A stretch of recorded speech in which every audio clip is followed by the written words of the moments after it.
I'm so sorry. I'm so sorry. Entire hour. Are you pouring coffee? Daniel, you've got to be kidding me. Yeah, you yeah, told me that you're 2 minutes away. When are you going to be In here? like five minutes. 5 minutes?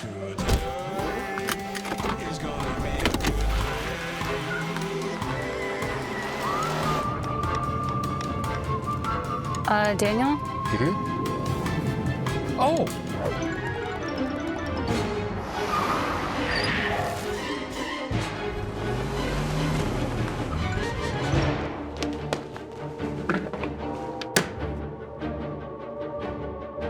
Ladies, we're ready. Good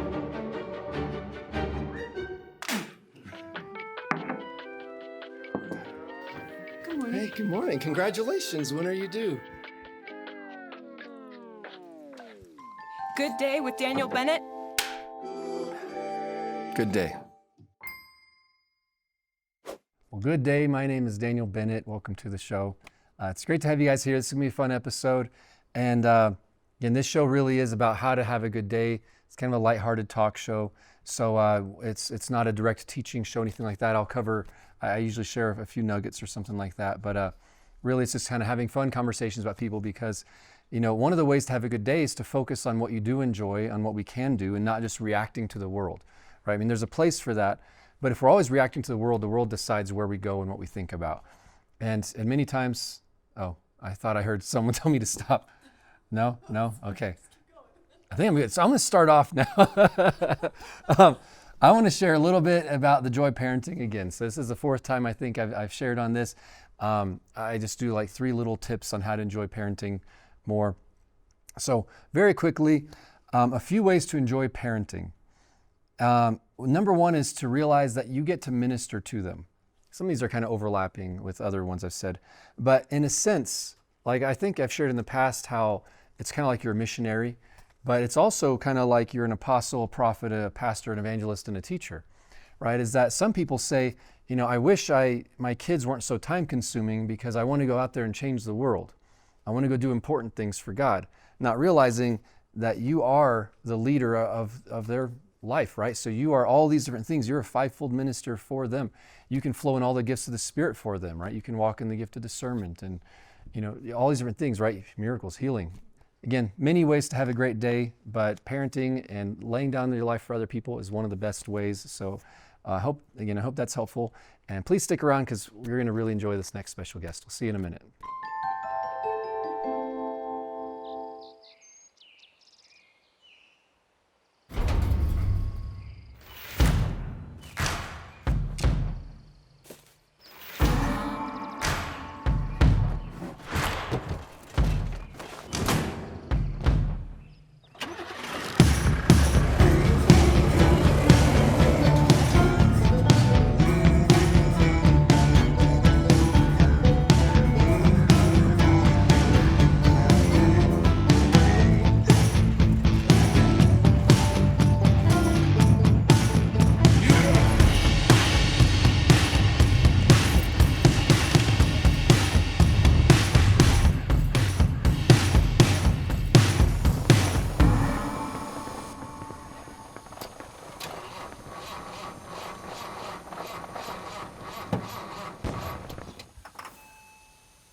You know, life is tougher than an overcooked $2 steak.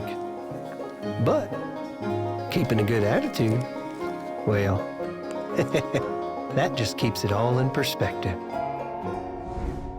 How to stay positive in a negative world. Log on to gooddayGTN.com to get your free copy today. Well, welcome back. Our guest today is Mathias Haughom. Did I say it right? Yes. And you're a media producer here at 𝗪𝒃. And so it's great to have you here. Thank you. And you're actually the reason we redid the whole show. I don't know if you heard about this, but you ruined the old show. So yeah. No, I said, did it's not all your know fault. about that. Yeah. So what happened was, in a good way.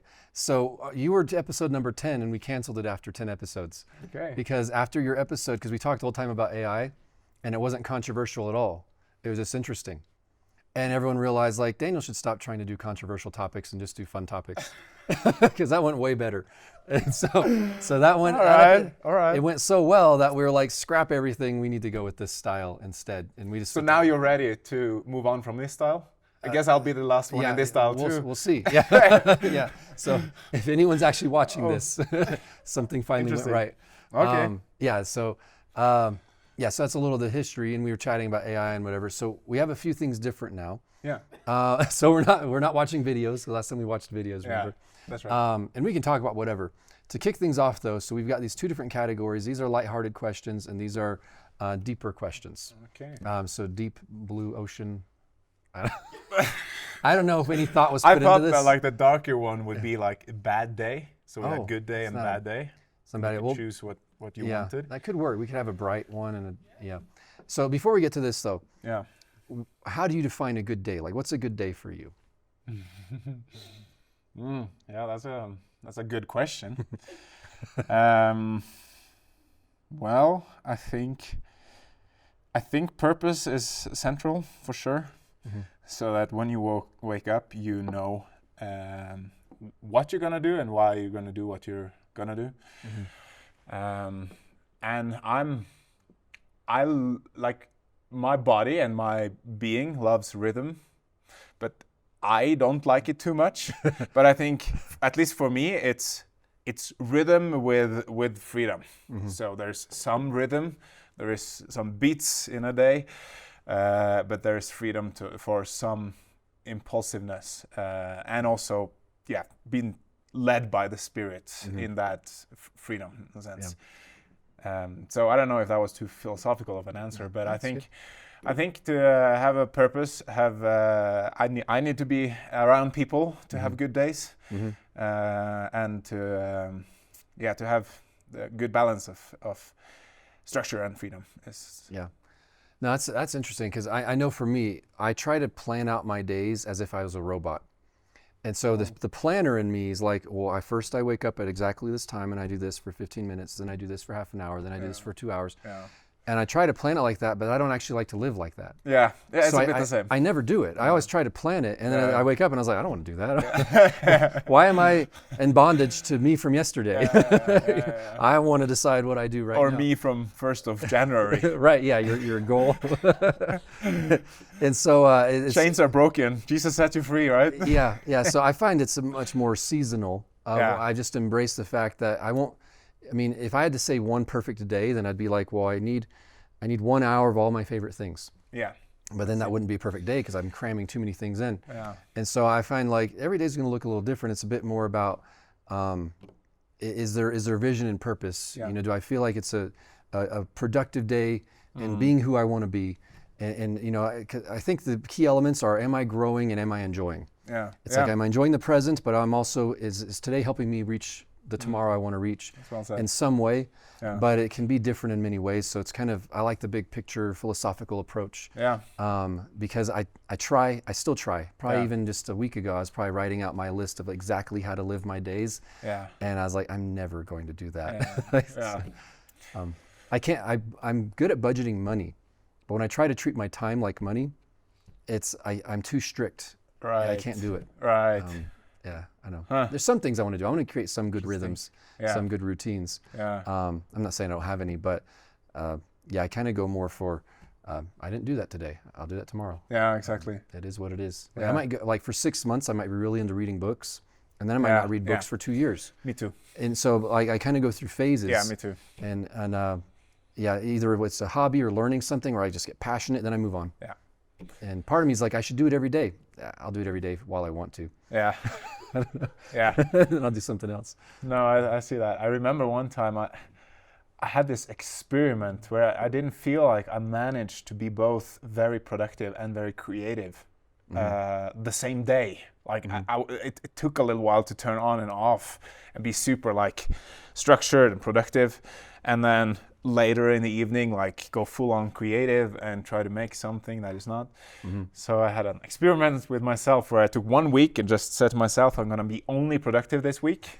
And then the following week, only creative and kind of break a little bit more of the boundaries.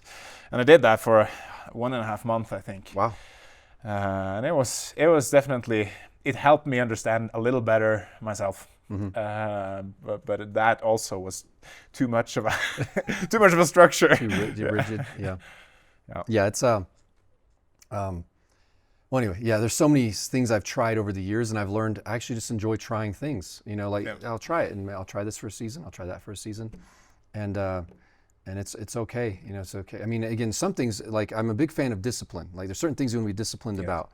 But I like discipline in the context of being fluid. Like I used to live so much in the past and the future that I wasn't content in the present. Because I was either nostalgic or I was excited about the future. And then each day I wasn't just actually making the most of it. And so God's kind of shown me like, no, it's okay to appreciate, be excited. But like right here, right now, are you enjoying me? Are you enjoying life with me? Are you blessing people? Are you loving the people right in front of you, not just thinking about the people you'll love someday in the future? Right? It's like if you feel called to missions or something, you're like, someday I'm going to bless people. Well, what about today? Just bless the people right in front of you. Getting those habits. It's a good. It's always these balances. It's a little hard to pin down, but I agree. Yeah, I know. I feel like this lifetime's not long enough for all the things I want to do. No. And that's one of the struggles is like there's so many things. I can get fascinated by so many things, and there's just not enough time. No, exactly. So I just have to accept, you know, it's kind of the fear of missing out, the FOMO thing, where it's like I used to kind of have some of that where it's like I want it all. I want to experience everything, do everything, and finally I realized like I have eternity. So what do I need to do now in this lifetime and be okay with the fact that some things won't happen till eternity? You can't do it all. But then there's all these curveballs. One thing you can't do in eternity though, the missionary part is a little hard. Or it's a little less useful maybe. Right? A missionary in heaven. Everyone's like, I know. I promise I know. How do you think I get in here? Yeah, that's one of the life-changing moments in my life was actually realizing, okay, I can't take things with me, so I don't want to pursue things, but I get to go and I can take people with me. So anything that helps me grow, I want to invest in, and anything that helps me reach other people, I want to invest in. Everything else is secondary. Because if it's not eternal, then what's the point? So experiences change me, and what I do for other people can change their eternity. That's true. So that kind of hit me when I was a teenager, and it affected pretty much all my life decisions ever since. Is like, is this going to have eternal value or not? I still enjoy it, but it's having that eternal mindset can infuse into everything else that you do. That's true, and I believe it helps contributing to the good day too. I think an internal mindset where you're not obsessed with things. I think just, the mindset of looking to what is above there will automatically form your heart to have like a better presence, like have it a lot better and have better days. So I think it's we can sometimes get a little illusioned that whatever, like a lot of the scripture that talks about heaven and about behavior in a broader sense, it is for our spirit, and it's for our future, and it's for our path to the kingdom. But it's just as much for how our body is made to live. And he created us that way, and then therefore we have the best days when we follow what he says. Yeah, that's good. So before we move on, I figure we should get to one or two of these. So I was like, we probably could go on without even doing this. I'll start with one of the silly ones, then you can pick whichever one you want. All right. So what's the most bizarre or unusual job you've ever had? All right. I've had a funny job in the north of Norway, because I'm from Norway. And it's a job that almost every youth or child get up there. It's kind of a thing for like everybody in Norway knows that the kids in northern Norway, they have this weird job, and it's super well paid. So I earned, when I was 15, I earned $100 on 1 hour, like for several days, which is quite good for a 15-year-old. And you probably wonder what it is. And and we're like it's a fishing town. Most of the towns in northern Norway is fishing towns. So it's cutting the tongue of the cod. So cod is a fish, you know, and it's a really special food in a lot of delicacy. Asian, delicacy in Asia and some parts of Europe. So I have been cutting those tongues for a long time, and So this is a common thing in Norway? Yeah, it's not that weird up there. Yeah. But yeah, Like, other okay. places they kind of. See you later, Mom and Dad. I'm gonna go cut tongues off of fish. Yeah. Make good money. Exactly. Yeah. So that's. Yes, I didn't know fish had tongues. No. In New York, it's because you're cutting them all off. Yeah. Like, are the cod okay with this? Or Well, it's only the head, so you just get a big pile of heads. Yeah, so they have bigger problems. And then they definitely have some problems. Okay, yeah, so I'll have to tell my kids not to watch this episode because they like Finding Nemo. and they're like, wait, fish? No, you don't eat fish. Yeah, it's a different. You're raised differently in the north of Norway. Yeah, no, I can imagine. It's When like, I watched Nemo the first time, I was like, I want to cut that tongue, Papa. that's like I went spearfishing once. Oh, I'm terrible at it. But I used to be a big fan. I watched diving. Yeah, yeah. Well, not super deep, but just like as deep as I could go. So Yeah. pretty much my head was sticking out of the water. Yeah. So I'd go like a few feet under. I was terrible at it, but I caught something. But I grew up. As an adult, I started watching Survivor. So I used to be a fan. I've watched probably like 20 some seasons or something. I Cool. think it's still going on, but I haven't kept up. Yeah. And they always go spearfishing, so I'd always wanted to do it. Okay. And I caught the tiniest little blowfish or pufferfish, whatever. Yeah. And I got it with like the rubber band kind. And they're like, you can't eat that. And I was like, well, now I just feel bad because I just killed this thing for no reason. But I was like, this is so cool. Yeah. But the people I was with were really good at it. They could go to like 40 feet deep and get these big old fish. Wow. And I was really close to the surface. But yeah, when I watched Finding Nemo, I'm like, I could spear that thing. Yeah. But even my kids, because they like Veggie Tales. And if they have a tomato or a cucumber, someone would be like, I'm eating them. So they don't, I guess they don't see it as like killing them. It's just funny to them. Yeah. So I don't know what weird job I've had. I've mentioned before in other episodes, like I was an ice cream scooper. I've had a lot of weird assignments that I've done, but it's hard to say. I think this is weird. I think this is, so this is probably unusual at least. I'll have to think harder. I need to cheat and go through in advance and come up with my own answers. Then I'll pick a hard question for you. Sounds good. If I get to be the host for a little bit. Mm-hmm. What's a significant turning point in your life that has shaped your worldview or values? A significant turning point. Except the spear fishing. Right. Yeah. It depends which direction we're going to go. There's so many in life. Yeah. I will say that, there's so many.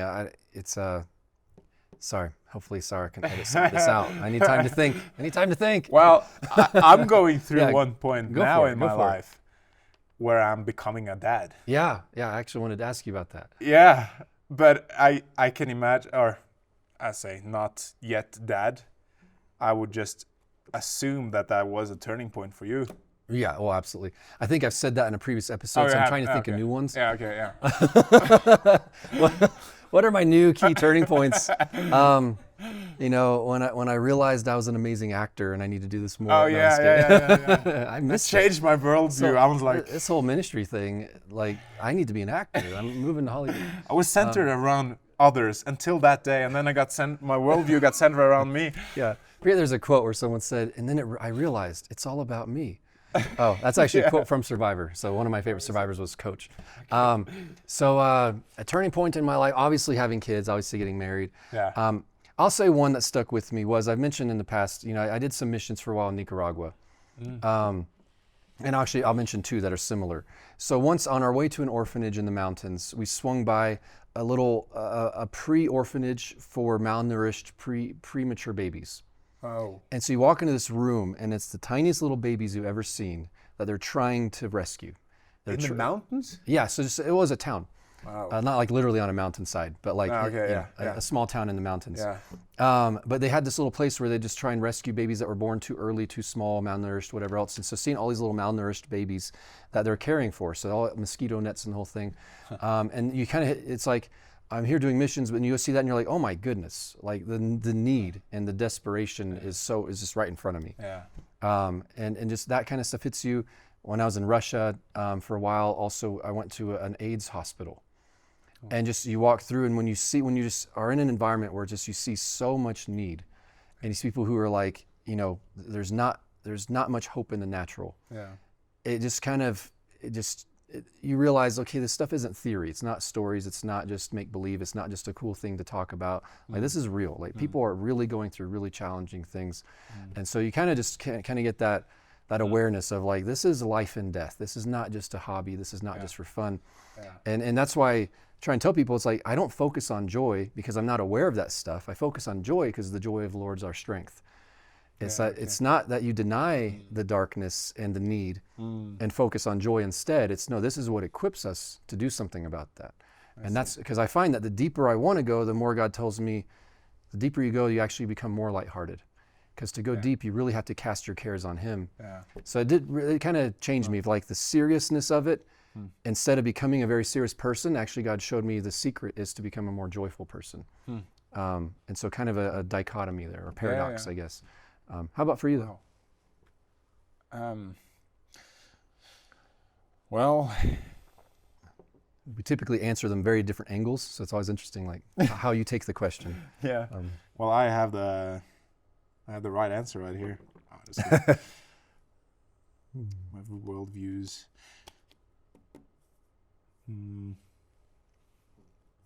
When I met my wife, and I understood how much I need to have as much grace as the Lord has with me. No, the opposite. That she needs to have that as much grace. I finally understand the Lord's patience. Yeah.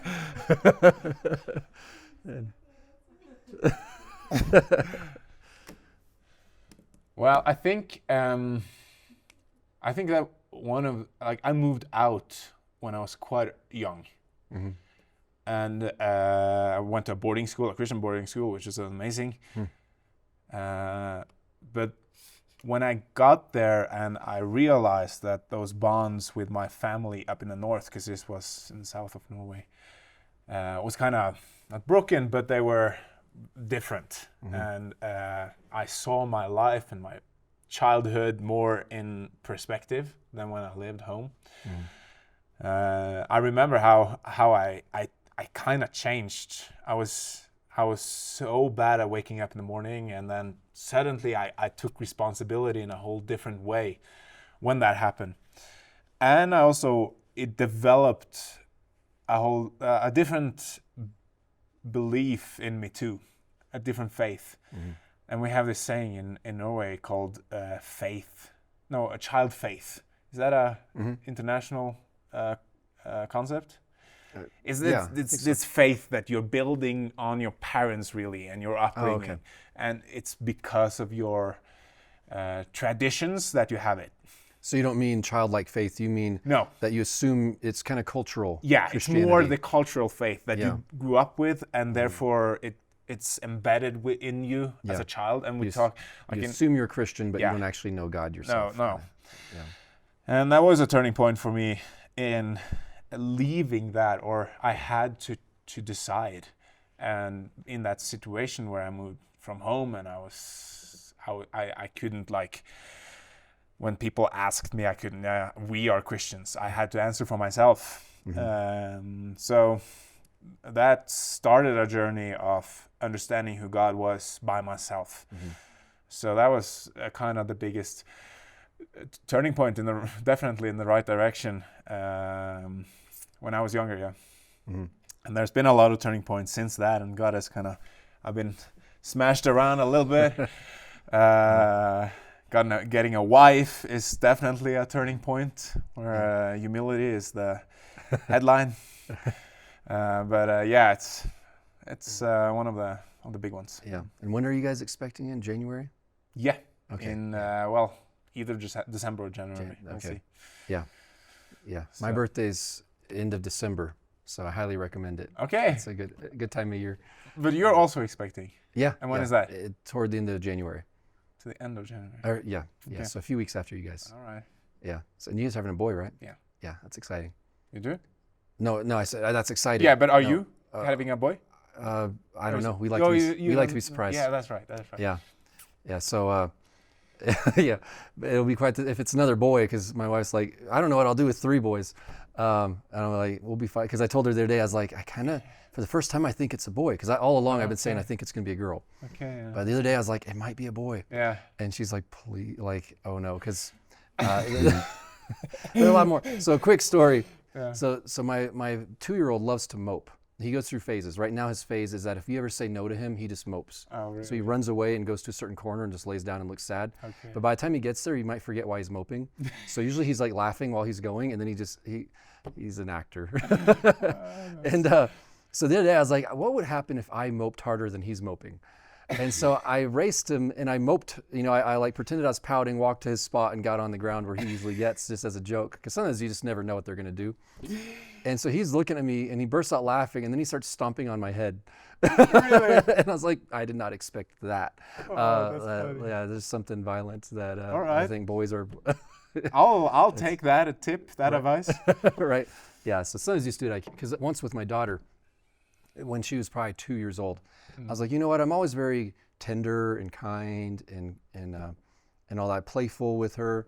But I was like, I think she's old enough. Yeah. So she was walking through a hallway, and I was like, I'm just going to jump out and scare her. I've never tried to do this before. I'm not a prankster usually, but I just jumped in front of her and I was like, ah! And she screamed, just like the stereotypical little girl screaming. Like she put her hands on her face and screamed as loud as you can imagine, and then burst out laughing. And then she had me do that over and over again for half an hour because she loves that. Really? So she's a thrill seeker because she loves to be startled. Like she loves, like, you spin kids around. Yeah. She liked it when I grabbed her by the ankles and spun her that way. Really? My wife wasn't crazy about that. I can imagine. And so It's fun until you're gonna stop, and then you're like, yeah, how do we land this Yeah, thing? exactly. Yeah. So you find some pillows. Yeah. Yeah, then like throw her up super high in the sky. So she's an adrenaline junkie. So I could relate to her. So I was like, Is that from you? she'll enjoy, yeah, because from you? I enjoy doing stuff like jumping off stuff and whatever Yeah. else. But anyway, well, we're out of time. But thanks for joining. Hopefully you'll come back. Yeah, I'd love to. Yeah. So It's really fun. Awesome. Thank you guys for joining us. We hope you've enjoyed this episode today. And don't forget, today is going to be a good day. See you next time.